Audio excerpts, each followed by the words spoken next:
Hello and welcome to the Publicly Challenged Podcast. I'm your host, Luke Oswald, and I hope you join me on my quest for knowledge to become a better public land hunter, angler, and forager. Stick with this and who knows, maybe we will learn something together.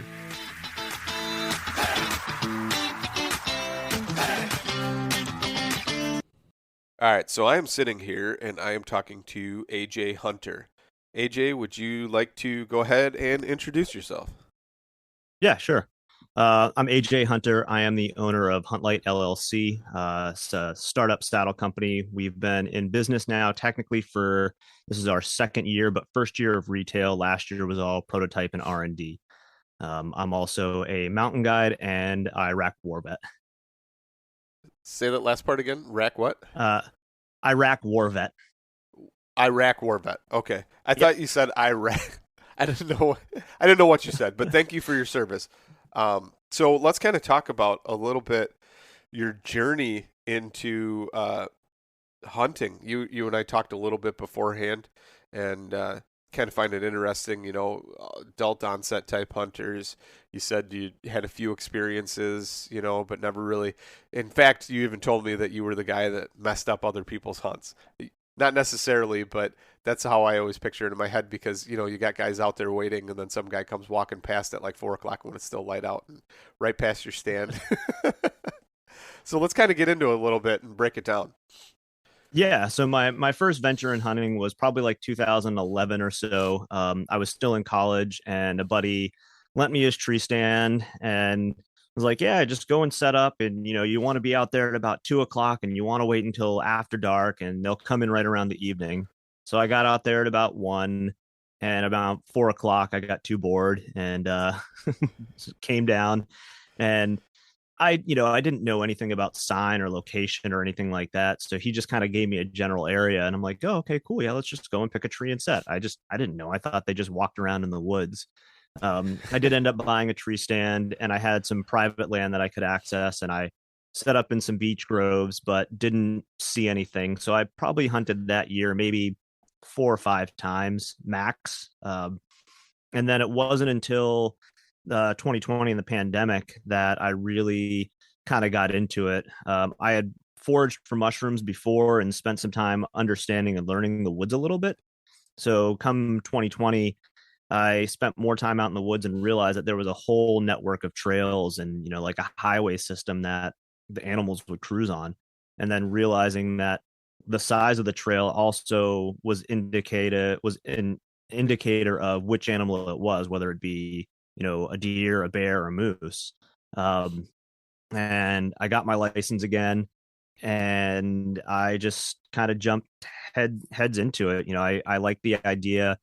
One of the motivating factors for me was I live in a tourist town, and when all the shutdowns happened and everything kind of came out was a busy weekend. So all of the tourists that were leaving the area kind of pillaged the grocery stores on their way out of town. And I thought a little bit more about food security for myself. So I volunteered at a farm. I started foraging a little bit more. And I'm like, all right, let's get into hunting. Let's really jump in. And when I dive into something, I dive in head first. So my schedule the last couple of years during hunting season, especially once duck season opened, was like AM ducks, PM deer hunt, whatever it was, just try and be out and get that going. Was I successful? Not as much as I'd like to be, but that's hunting, right? Yeah, for sure. There's a huge learning curve, and then once you find it, you get bored with it, and you end up moving on. I find, like there was a point with my compound bow where I didn't have a thrill anymore. So then I switched to a trad bow, and then it was like a thrill all over again. If I had a little fawn walk by, you know what I mean? Like your heart started pumping because you're like, I've got this stick in my hand and a string with a piece of metal attached to another wooden stick that I'm going to hurl at it. Like your mindset changes and that becomes new and fun again.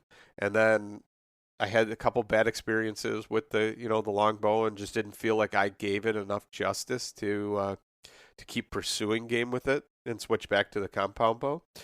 But then once I started doing public land again, it was all fresh. It was all new.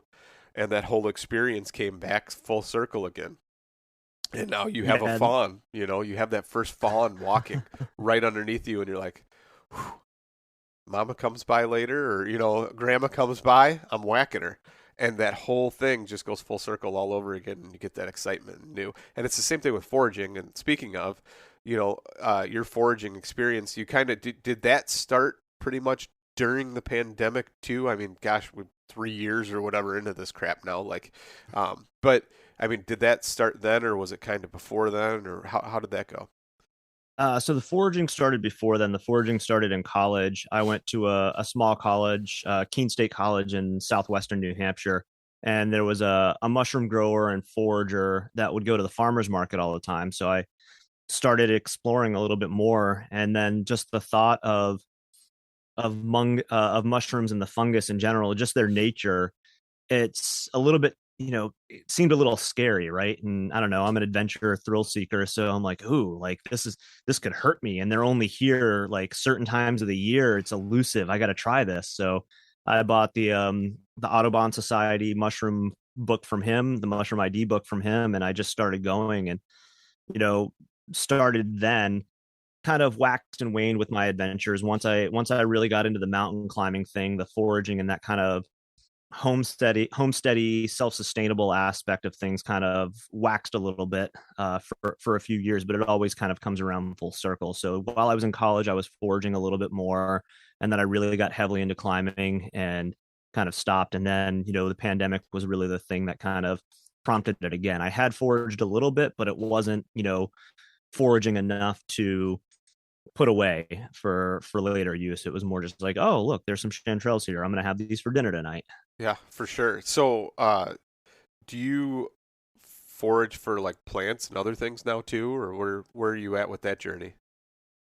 Um, my plants, I'm still learning a little bit more. I have a few things, up where I am, we have fiddleheads. That's kind of a big thing Oh in yeah. New Hampshire and Maine. So, in the springtime, I'll forage for ramps and fiddleheads. And still, those are like the predominant ones that I'll do. But, berries, raspberries, blackberries, elderberries, and then mint, just anything that I see, and those aren't predominantly for long-term use. Those are for, well, the berries are for long-term use. Like I picked a couple pounds of berries the first round of blackberries a couple of weeks ago, and maybe I'll go out later on today and get a little bit more, and maybe try and combine it with an evening bear hunt. I don't know. So Actually, that's not a that's bad kind idea. of first thing when you said the blackberries popped in my head was, oh man, sit there, eat blackberries, wait on a black bear. So I'm kind of curious, how hard is it to draw a black bear tag in New Hampshire? You just have to pay your 16 or whatever dollars it is for the tag. Um, Yeah, Really? we don't have the only lottery that we have in New Hampshire, as far as I know, is the Moose. And that is, compared to, I live like right on the border in New Hampshire and Maine. I have lifetime licenses to both. Being a disabled veteran, they have a really good reciprocity thing there, and it's a great resource to have. But Maine, I think, offers more tags during the lottery than New Hampshire does for moose. And right now, Maine is also they're trying to cull the moose herd a little bit in terms of trying to reduce numbers to help reduce the numbers of the tick population, because the ticks overwinter on the moose. So in one specific zone, they're offering up, you can put in for your bull or your cow tag, and then you can say like, yes, I'd be willing to be a part of this as well. So I think that it would increase the chances, at least in my mind. That's what I think. Next year I'm going to put in for my moose lottery tag, and pay my extra money as an out of state resident for the more preference points to try and increase my odds, because I think that would be a really cool hunt to go on, would be moose. Absolutely. I've always wanted to go on a moose hunt. The reality of it is I don't think I will ever draw one somewhere for the continental United States. So chances are it'll have to be Alaska or Canada, and I don't really see myself going to Canada to do it. So Alaska is where it's at. So one day. So now it's kind of a pipe dream as of right now, but that's definitely something that I would like to do within my lifetime for sure. I mean, just this the experience, the sheer size of the animal, the brute force of it stomping through willows, and just it seems amazing for sure. So If it's a non-resident though for a bear tag, is it still available over the counter? Yeah, I believe so. We have New Hampshire and Maine. Actually, Maine specifically has a good majority of out-of-staters come up. I see, a lot of people from Pennsylvania driving around with their bear dogs, and they come up here to run dogs on bear. And I know Maine, definitely a lot more in Maine. I see them in New Hampshire a little bit, but I don't know how much they're running. And the beautiful thing about that is in New England, New Hampshire, Maine specifically, we have where I'm at. I'm in the White Mountain National Forest, so we have a plethora of public land, which is incredible. I don't know the exact acreage, but I'm only predominantly hunting public land, and any private land that I'm hunting right now with the colonial laws, I don't necessarily have to ask for permission. So I will ask for permission for hunting bear from the farmers, mainly just because I want to establish that relationship with them. I don't use bait. I'm not going to run dogs. I'm going to hunt over the cornfields, or I'm going to hunt over an orchard. And the reason for that is according to the Fish and Game numbers, we're overpopulated in my region on bear numbers. So I want to help the farmers out. They're growing cattle corn, and the bears are going in and destroying their crops for the cattle, and they're providing a food resource for the community. So if I can get a bear that's going to provide me some sustenance to help the farmer out to provide more sustenance for other people in the community, that's the way that I want to do it. That's awesome. So now it's got me curious though, like colonial laws. Can you run that down and explain that? Because that's something that we're not familiar with here, like in the Midwest, or I mean, even in the West, like in the out West, you can't even corner hop to try and get from one parcel of public to the other, without permission. So it's kind of a different concept here. Yeah, so I'm not a subject matter expert on this by any means. So, from my understanding of it, is if the land is, there's a lot of tax breaks for people who are absentee landowners to own land up here. People have woodlots, or they have just big parcel of lands that are unoccupied, and even people that have it that's attached. Say, I know in New Hampshire, if you have, I think it's 10 acres of unoccupied land, you can put it into current use conservation. So your tax rates are reduced on it. You have to allow some sort of recreation on it. And then if you wanted to log it, I believe you pay a tax on that logging, or a fee on that logging, or something like that. There's no permanent structures, any of those kinds of things. So what that means is there's a lot of land that people own, hundreds of acres that are accessible without having to ask for landowner permission. If it's posted, you then do have to ask for that permission.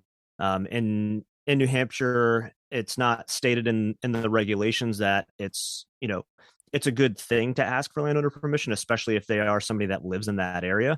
If somebody's got 20 acres and you want to hunt their back 10, I'm going to go and ask permission because I want to establish that relationship with them as well. I don't want to just be out there blasting, or shoot a deer and have it run into their front 10. And then in Maine, in their law book, they do say that it's not required, but it is recommended to ask for permission. And I think it's always, So interesting. yeah. And I think it's just because, we're so densely populated in a lot of the New England area. But then, like, if you look at northern Maine, for instance, there's like almost an entire county that's owned by the paper mills. And they offer public access to that. You have to pay to use the roads and the infrastructure that's up there. But other than that, you're free to go more or less wherever. So it's a really cool resource. It's really, it's one of the things that's keeping me staying here as opposed to going out west, is I just don't want to have to learn all the laws and everything out there anymore. Wow. Yeah, that's super interesting. I mean, because if you think about, like, compare that relatively to Texas, to where you pull in their driveway and they can start sending rifle rounds down the driveway on 1,000-acre ranch, and they're on the other side of it. Like it's just the concept and the whole thing to me is just so foreign. But that's crazy, and it's kind of cool. I mean, as long as people are respectful, because I see a lot of people can seriously be some dicks. So, like, it could be troublesome as well. But like you said, if you ask for permission and you're respectful and utilize that property, it could be a good thing as well. Yeah, and I've ran into, I lost. I wouldn't say that I lost, but I won't hunt in over one of the fields that I hunted and I shot my bear in. So my first year of hunting, really getting into it, so 2020 is when I shot my first bear, and I shot it over corn. They had already cut the cornfield down, and the bear had come in. And I won't hunt over that field anymore because there's a development that's right on the outside of that, and the one of the homeowners of that development owns the right of way through to the field. Well, I had written permission from the landowner of the field to use this field, which also gave me written permission to use that right away. They were giving me a hard time. And I guess a lot of the people in that development decided to band together, and all the other back areas of their land that they had that nobody was accessing, there were no trails or anything through, all got posted. So really it would just be me sitting over the cornfield instead of being able to walk into the woods a little bit more and explore and kind of learn and see where they're coming in from to set up and better my hunt. So I just said, you know what? All right, it's not worth my time. I've got thousands of acres of other land that I can go and hunt. Sounds like a bunch of Karens. It really does. Sounds like a bunch of Karens that are anti-hunting, and little do they know that you're helping protect that resource by doing that. And that's what makes it sad, is that you're there, you're thinning the population, making a sustainable, healthy population of bears. You're keeping the predation down on other animals, and probably keeping their little foo-foo dogs safe as well. And then they go and do something like that to you. That sucks. But Yeah. so I got to ask you, like, what is your primary focus? Are you kind of just an all-around hunter, or do you focus on bear more? Is it deer? What's your main forte? Meat. I like it. Yeah, no, I want to put some meat in the freezer. There's nothing, honestly, there's no better feeling than to have a meal with friends and family and share the meat that I've harvested with them. I think that's what it's all about. So if I did say, if I had to choose a game specific, I would say deer right now. And that's just because of the encounters that I had last year, and then actually running a few more cameras this year and just kind of seeing some of the bucks. It's weird that I'm getting excited about bucks because I know that for me, they don't taste as good as doe. But They do. They all do. I think it's an age thing for me. I mean, a young deer is a young deer, no matter how you look at it. And when you shoot a 1-year-old deer versus anything else, I'm going to be honest, and a lot of people aren't going to like it and tell you to let it grow, but those are the most tender. And I talked about it with somebody else just the other night. When you have that meat that is almost pink, like veal, that is some of the best meat you will eat. My kids, when they eat that, they love it, and they just want more and more and more. And I can cook up both back straps in one night and the tenderloins, and they're still going to eat more. So you can't argue that a young tender deer isn't tender and wonderful. And I think a doe, I mean, if you shot a nanny doe and an old buck, you probably wouldn't be able to tell the difference between the two unless it's all rutted up and tarsally, and you got all those hormones pumping at the moment. Right. And that's what I was more referring to, is like during that rut process, it's like, all right, so what's going on? You got all these hormones flowing through this buck. They're just trying to go and get theirs, and that's flowing into the meat, and we're going to be eating that. And I mean, one part of me is like, yeah, well, that helps out, with certain things. Yeah. But the other part of me is like, yeah, I don't know. I'm definitely not a trophy hunter. I find that there are two bucks that I am targeting specifically this year, even though here I am, I'm kind of contradicting myself, right? I'm not a trophy hunter, but I had two really good encounters last year from my saddle, and it got me going. And then to see them both on camera again, and then to find one of the sheds of one of them this just a couple weeks ago, it's like, okay, all right, we've got to close this history. Yeah. I know that feeling. I don't really classify myself as a trophy hunter. I've never measured any deer that I've ever killed. Never even thought to have one scored. Maybe that's because I've never killed one that I feel is worthy. But at the same time, I really honestly don't care. If it's a big deer, it's a big deer. If it makes my heart pound, that's what I'm going to go after. And for all I care, it could be, a spike buck. Chances are I'm going to let that spike buck pass. But if for some reason I really want that meat, I'm going to take it too. So, yeah, I'm more of an opportunistic hunter. I tend to chase big deer, but normally that's after my freezer's full, and then it's just kind of a pursuit at that point, you know. So I'm with you on that one. I feel it. Let's kind of talk about the saddle a little bit though. So you did you initially start hunting out of a saddle? You had bad experiences with tree stands. What happened? So when I started hunting, we'll say like again that 2020 time frame is like when I considered myself hunting. I decided to try and hunt from the ground that entire year from the ground in New England during all seasons, archery, rifle, and everything. Not necessarily not doable, but I'm also setting myself up for failure a little bit more. It's pretty thick here. You know, we don't manage our understory all that well in our forests. And trying to hunt in the woods, it's a bit challenging. So I had a couple of encounters with deer, predominantly on the edge of fields, and I didn't get a chance to get a shot off. I realized that open stalking a buck through a field is as long as the wind's in your favor, if you can hold the stances every time it looks at you, it's doable. The camo works, but it's also not the most feasible way of doing it. So after that, I was looking at, you know, how can I elevate? I didn't want to carry a tree stand. I had already had one hip replacement and I knew that my body just was kind of shot. So I didn't want to carry a whole lot of weight.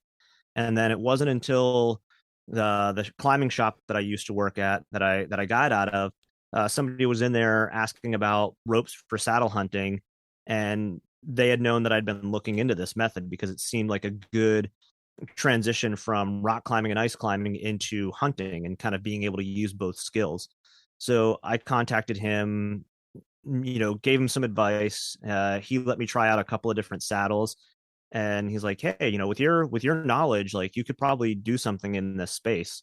So I thought about it. I hemmed and hawed, and then I just said, "Screw it. Let's try and make a saddle." I ordered another manufacturer's saddle, tried it out, and it just wasn't comfortable with my injuries. And it was, you know, bulky. It was, you know, quote unquote heavy, but it just didn't meet my needs. So I then set out to try and make a lighter, more comfortable saddle, and yeah, it took about you know a year to prototype and come up with a full design, and just kind of settled on it last December or January, or this January I believe is when I kind of came up with the actual design, settled on it, and just started jumping in heads on. So, did you have any experience sewing before that, or was this No, something where no. you just all this? I mean, how did you learn? What did you do? Did you go out buy a machine just for this? You know, what'd you do? Yeah.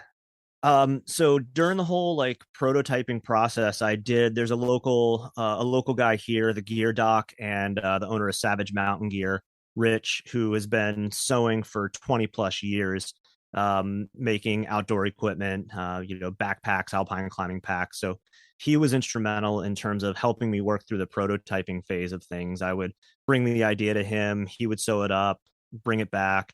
And then it wasn't until I ended up like after I went to rehab for 45 days that I realized it's like, all right, I've got a good idea. I keep getting the information that the path that I'm on is good. Now that I'm clean and sober, like let's jump in heads on. So pulled out the debt, bought an industrial sewing machine, and started learning how to make them. And yeah, it's been really cool. It's a cool process. It really is. So, utilizing this saddle, so you pretty much just saddle hunted right out the gate. Then there wasn't anything else for you, and then with your climbing experience, you kind of knew harnesses, all that kind of stuff. Started playing around. You developed this saddle. Um, what makes yours unique? What makes it special compared to other things? You know, what kind of sets it apart? So there's a few things that kind of set it apart.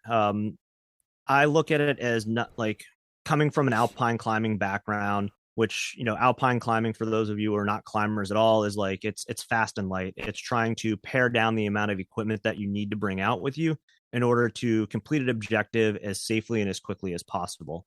So I look at things and I don't want one piece of equipment unless it's super specialized that can only do one thing. So the saddle is called the outsider saddle system. It's a system, not just a saddle. So the belt in and of itself is completely removable. And I have MOLLE that is sewn in on the belt as well as on the saddle itself. So the dump pouch that it comes in, you can put onto both the saddle and onto the belt. So if you're going to go out scouting, or you're going to go to the range, whatever you want to do. And then in future years, I plan on releasing more products that are going to incorporate more into the system as well. Thinking about a fanny pack for tracking season up here during the snow, and just other different pieces of equipment that people can use and integrate all together. The biggest thing that sets mine apart, I would say, is the overall design and the pull. So if you look at it, it looks like a cross between a 1-panel and a 2-panel system. The biggest thing is the lumbar section that the belt slides into. That's designed to go at, slightly above your iliac crest or the top of your hips. That's designed to keep you in that saddle in case you flip upside down. Probably not going to happen, but worst case scenario, what happens? I personally felt that some of the single panel saddles that are out there, in order for them to be comfortable, they needed to be a little bit lower, and I could shrug myself out of the saddle if I tried, which meant that if I flipped upside down, I could slide out of it. With that also came in, the injuries that I suffer. So now I've got 2 hip replacements, my left hip and my right hip. And I designed this saddle when I didn't have my right hip done. So I had a lot of pain. I was bone on bone with that hip. So I had to find something that was comfortable to sit in. With this, it's designed to sit basically across the bottom of your butt, and that angle of pull is there. Most other saddles, they try to bridge the pull from the bottom of the butt to the top of the hips. And that's what I found, at least for me, gave me that hip pinch. Mine, the pull is a little bit lower. Even with some of the 2-panel systems that are out there, you're pulling from the back and the bottom panel into an apex, and I've eliminated that altogether. Now, what that means is you don't have really any back support when you're leaning back. You have nothing kind of holding you in. But that's where the auxiliary piece, the back strap, comes in, that you could buy and lean and then have that comfort of the pull of a single panel underneath your butt, basically like a seat, and then be able to recline and have the support for the back. That's interesting. That's an interesting concept or way to go about it, so you don't get that hip squeeze like a lot of them produce because they are pulling on the top. So that's pretty cool. What kind of things are you planning on doing for like the future of like your company? Can you talk about some of those products or no?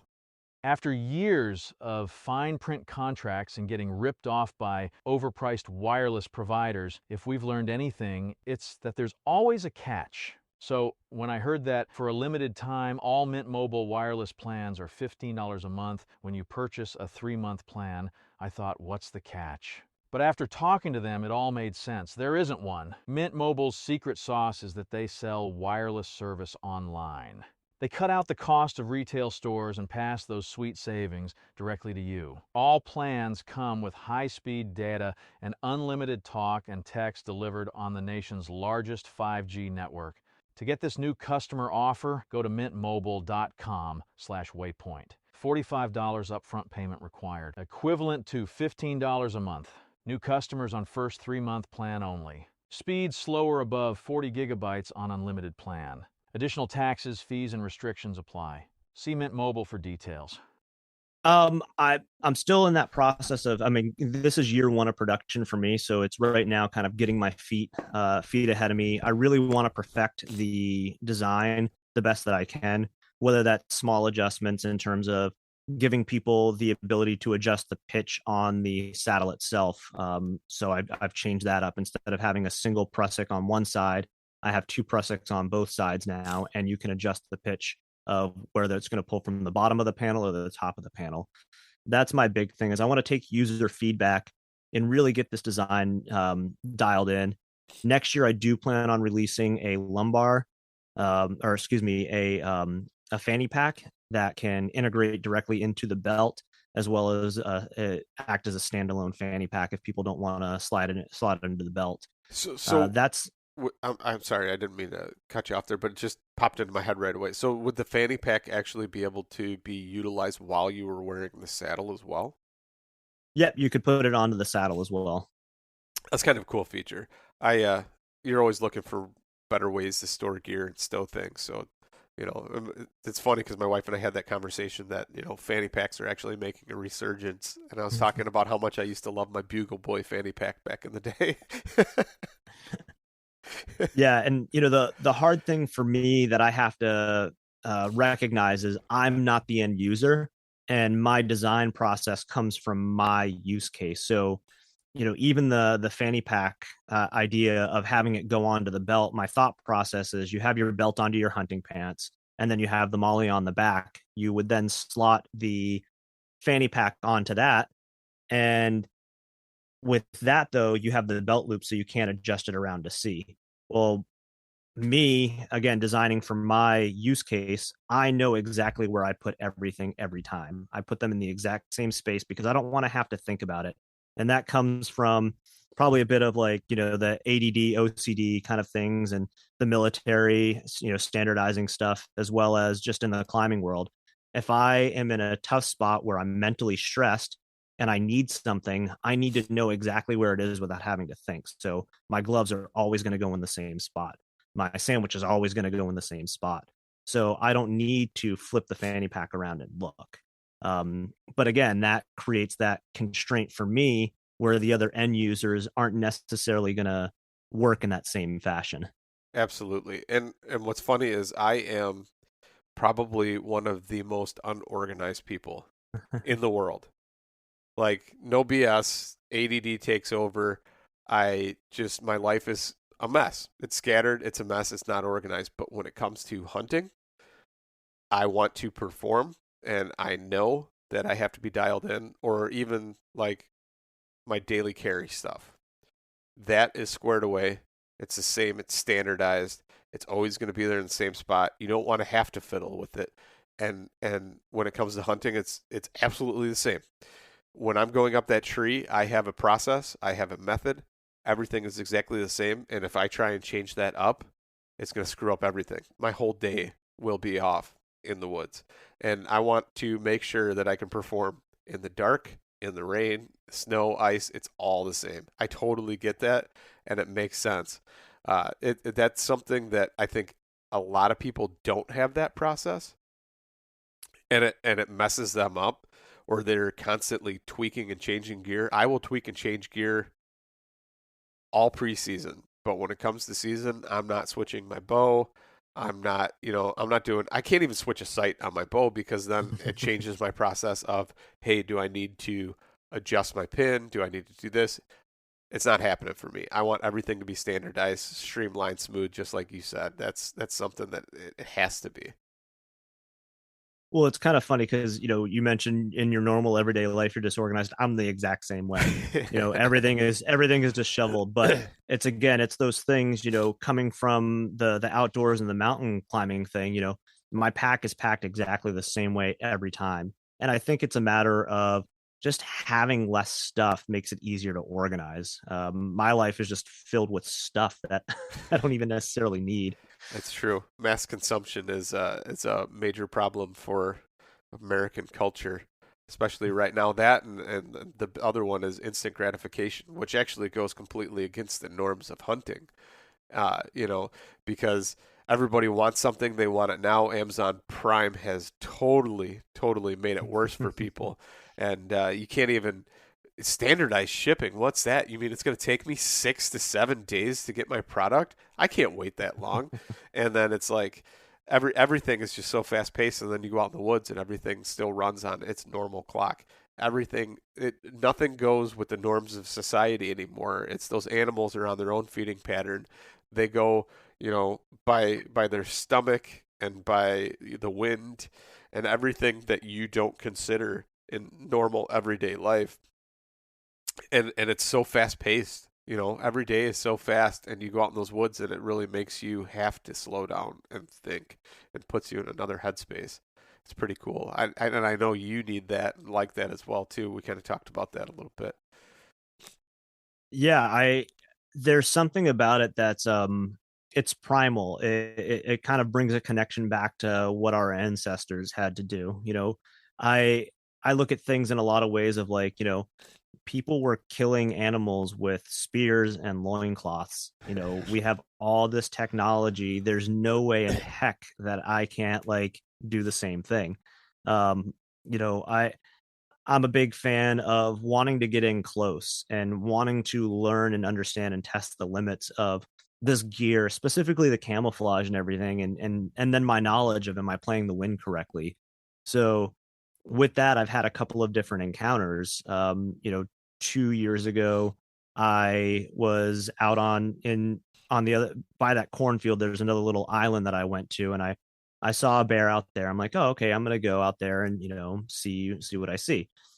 Cross the river, get up on the island, and I see a mama and I see a couple cubs, and I'm like, all right, well, I'm not gonna shoot the mom, and I'm not gonna shoot one of the cubs while they're with the moms. So I drop my pack, drop my rifle, which I probably shouldn't have done in retrospect, but I'm like, all right, let's take the boots off and let's see how close I can get. So the wind was coming right at me. I wanted to learn what her reactions were. I wanted to see what she could see and what she couldn't see. So it was really cool to stalk in within 25 yards of this big mama bear. She told her, basically communicated with her cubs, told her cubs to run away. And every time she caught a little bit of movement, you could see her interest that like, wait, there's something there, but I don't know what it is. And it wasn't until I accidentally kicked a rock over that she scattered and left. And I was like, all right, that's really cool. Same thing with like the open stock on the deer, or being in a cut with moose wearing camo and everything. It's to me, it's really cool to get close to the animals. Part of me wants to just kind of touch them, but I know that's not the best and very dangerous. Touch them with a spear. But so I'm kind of curious then, like when you're doing these things, do you ever want to hunt on bait, or do you feel like you could probably successfully spot and stalk a bear where you're at in your area? Like, is that like a feasible thing to do for most people, or is it more or less hunt over bait or with hounds? Or I think for success, the most feasible way of going would be hunting over bait or with hounds in the area. I think if you establish those landowner relations with the farmer, hunting over a cornfield is essentially bait. It's just bait that I didn't plant, I didn't put out there. If you learn the area and see where some of these old, abandoned apple orchards are, that's also kind of bait, right? It's just, I think it's learning what their food source is. And as long as you're far enough outside of town, you know that their food source isn't dumpsters.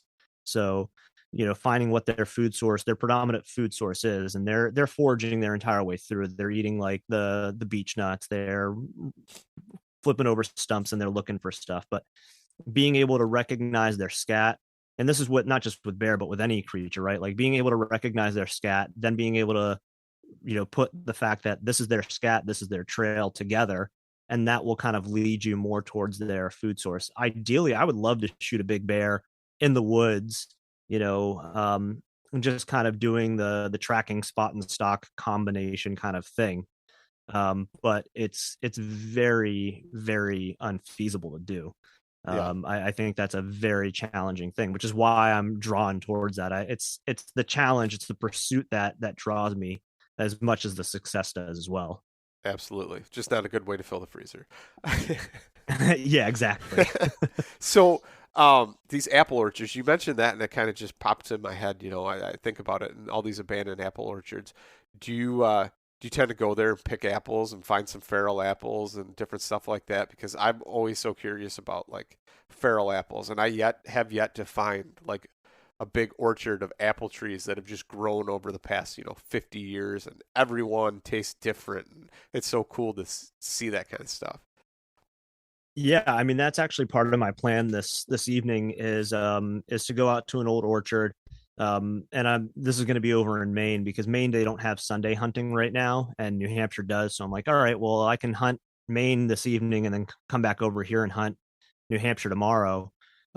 So I'm probably going to go to this old orchard, which has, apples, a bunch of different apple trees. There's old grapevines that are out there as well. So I'm going to also, do a combination forage, bring some stuff back to make some, apple butter, and maybe make some grape jam, as well as, see if I can't shoot a bear. I was out there during grouse season last year, and did encounter, shot a couple grouse out there, but also heard a bear out in the wood line. So it's like, okay, well, if I bring the saddle out, I get elevated, I have a greater potential of putting an arrow through the bear. And I know I could use a rifle, but there's something about me that's like dead set on wanting to arrow a bear this year. No, that's totally cool. For me, like the whole wild apples, like the feral apples thing, like I don't know about you, but when I first found out that every single seed from an apple will produce a different tree, it was like, boom, my mind was just blown. And I'm like, wait a minute. Every single apple I eat from the store is a clone? Like they all came from the same tree and they just keep grafting over and over again? Like that was just like mind-boggling to me. Like, did you have the same experience with that, or how was it when you first found that out? Yeah, when I first learned that, I was kind of intrigued by that. And then also to find out that you can have, if you've got an apple tree, right? You can graft different varieties of apples onto that same tree. So you can have an apple tree that's got 4 or 5 different varieties on it. It's just like, wait a second. It blew my mind. And I mean, I grow my own apple trees. I didn't have much luck this year with actual crops of apples. Like my yield is going to be pretty small. Some trees I can't even hardly get to produce, but it's fascinating to me, all that kind of stuff. So do you collect them and you make like cider and stuff out of them too, or what do you do? Not cider, and I haven't gone out last year. I didn't do too much, just with life going on. But the year before, I went out and harvested a bunch of apples and grapes and made apple butter, and then made just grape jam. That's awesome. That's kind of the thing that I do. I don't have a cider press right now. That would be in the future. I'd like to do that. Then make some mulled cider and have a good old time there. Sorry, I see a gray squirrel out my window, and it's squirrel season as well. Sidetrack. No, that's totally cool. That's totally cool.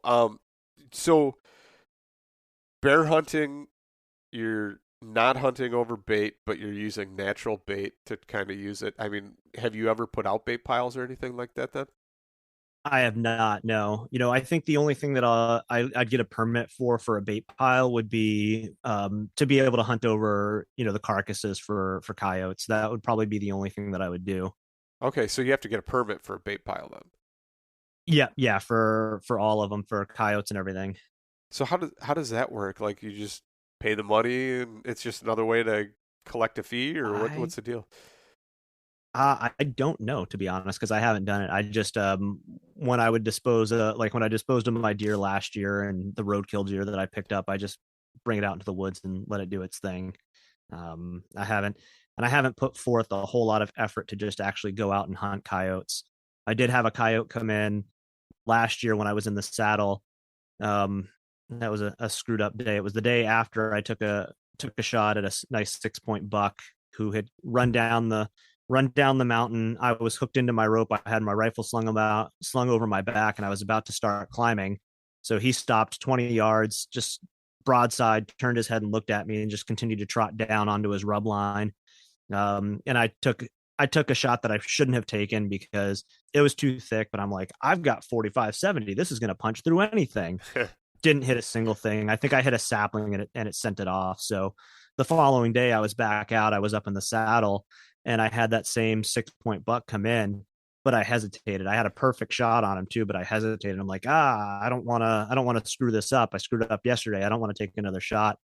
He came in, took a leak, and then ran off. And then like 20 minutes later, this coyote ran down the hill, and again, didn't take the shot because at first I was like, wow, that's a really weird looking coyote. It was very scraggly. It had long hair. It looked almost like a collie. So I'm like, wait, is that somebody's lost dog? It's like, nope, That's just a long haired coyote. That's cool. Yeah, it's that time of year. where they're starting to look mangy and shed their summer coat and get that winter Yeah. fur established. So, that's pretty cool. Just kind of wondering then, like, I saw something that you posted the other day, and it piqued my curiosity because I have not ever found one yet. But you found some lobster mushrooms.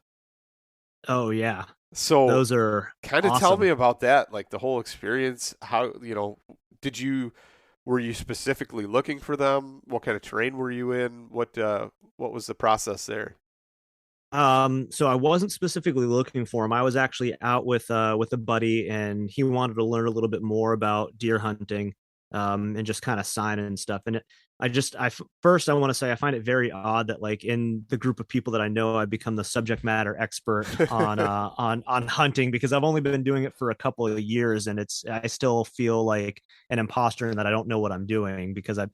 But anyway, so I brought him out to an area where I had definitely seen a lot of sign. I had an encounter with a doe a few weeks prior to that when I was out filming, which, never set up a camera and then also film content in the same area that you're going to be trying to hunt, I realized. But went through, showed him, the rubs, checked some cameras. And then as we were about to step into the woods, I've noticed, I'm like, oh, hey, there's some lobster mushrooms here. This is cool.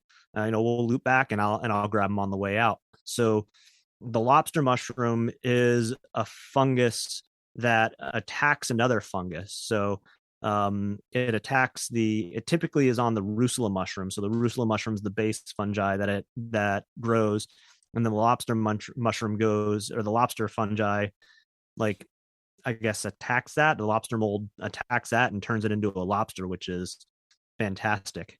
Yeah. So, what kind of, like, were you in like conifers? What kind of, because I mean, that's kind of my gathering of everything I've learned is kind of like pine needles, acidic soil tends to be the prime environment for those mushrooms to grow. Yeah, I would say it was definitely a mixed deciduous conifer forest. More trying to think exactly. With very, I would say, evenly spread, probably like a 60-40 deciduous to conifer. And I was like 10 yards away from a dried up stream bed. Okay. So um, right on the edge of the forest, right on the edge of the woods, kind of where the deer had been making their way in and out of the woods right there. So slightly compacted soil. And that's what I've noticed as well too in previous years. I mean, I found a bunch of them. The favorite, kind of most ironic story was I was up in northern Maine by Little Lobster Lake up there, and we were camping out, and I just went for a little walk, and on the ground right by the campsite, again, trampled soil in that conifer, forest, found a good run of lobster mushrooms right there. So I just thought it was appropriate to find lobster mushrooms by a lobster lake. That's awesome. I have never Yeah. found any, and I don't know why. Maybe there's not that many around here. Maybe mushrooms aren't getting attacked by the parasitic fungus. I don't know what it is. I'm sure they're around. I have not found any, and that's like one of the things I really, really, really want to try and find. What I found was cool is I found agaric mushroom the other day, or I'm not saying that right, but I didn't know what it was and couldn't identify it, and it turned out it was a woodland ag- agarius. Agarius. Is that how you pronounce it? I don't know, but basically a white gilled mushroom that I thought, oh, maybe that's not edible, and took it and tossed it aside after I studied it for a couple of minutes, and turns out it's supposed to be like a super choice one. Oh, So interesting. yeah, so now I'm like, oh, maybe there's more of them, and I keep going back to that spot looking, but haven't found any. Need to wait until a good rain happens or something like that. But no, that's cool that you found those and that you keep finding them. Any other interesting mushroom finds that you've come across lately? Nothing recently. I mean, I keep finding the Amanita caesarea, which is it's not the disassociative Amanita muscaria. It's another Amanita subspecies, which it's interesting. It grows in it kind of comes out of like an egg sac thing. Mhm. Like it looks like an egg and it opens up and then it comes out. It's this beautiful ringed, like yellow and red, um top capped mushroom, which is cool if you can catch it when it's still young and the cap is together. You can make like slices of it and then dry them out and just turn them into rings. They're really, really beautiful and taste pretty good too. Nice. That's interesting because I know a lot of the amanitas you can't eat, and some of them you can if they're processed properly, and other ones, those are one of the ones I haven't really got into yet. I found a lot of yellow amanitas, but those are not ones you want to mess with. Right. Yeah. That's again, like I told you, I'm kind of a thrill seeker in some senses. So it's like, oh, the Amanita caesarea is one of the few that's an edible mushroom in that, not one of the few, but it's one of the ones that's an edible mushroom out of the Amanitas. Ooh, okay. This could potentially be dangerous. Let's try this. I like it. You got to have that adventurous spirit. And eventually, I think you overcome that. As a forager, you reach a point, like we were talking about a little bit earlier, that, you start going, well, yeah, no, I know what this is. And then you eat it. Then afterwards, maybe sometimes you have this little bit of shadow of a doubt in your mind. You're like, oh, did I mess up? Did I do the wrong thing? But that's the fun of it. That's the thrill, right? And thrill seekers tend to do that a little bit more than other people, for sure. Yeah, definitely. I find I've still got chaga from years back, that I found. And then reishi I constantly am finding and taking as well. So I like it all. That's awesome. So, AJ, it's been great talking to you and kind of learning stuff about you and definitely the knowledge that you've gained along the way and about your cool products. So, can you kind of tell everybody where they can find you, find your products, all that good stuff? Yeah, absolutely. So on Instagram and on YouTube, I am at the full AJ. I haven't put up a whole lot on YouTube recently, but I'm a one-man show trying to get all this stuff going. So there will be more content coming out soon. The business, business page is Huntlyte, and that's Huntlyte on Instagram. So at Huntlyte, and then huntlyte.com. Also Huntlyte on YouTube. And I only have one video on there. Again, one-man show trying to do it all. Understand. I am familiar with that task, so it's good to see other people grinding along and plugging along too. So I appreciate it, and thank you for coming on and talking. Yeah, absolutely, Luke. Thank you for having me.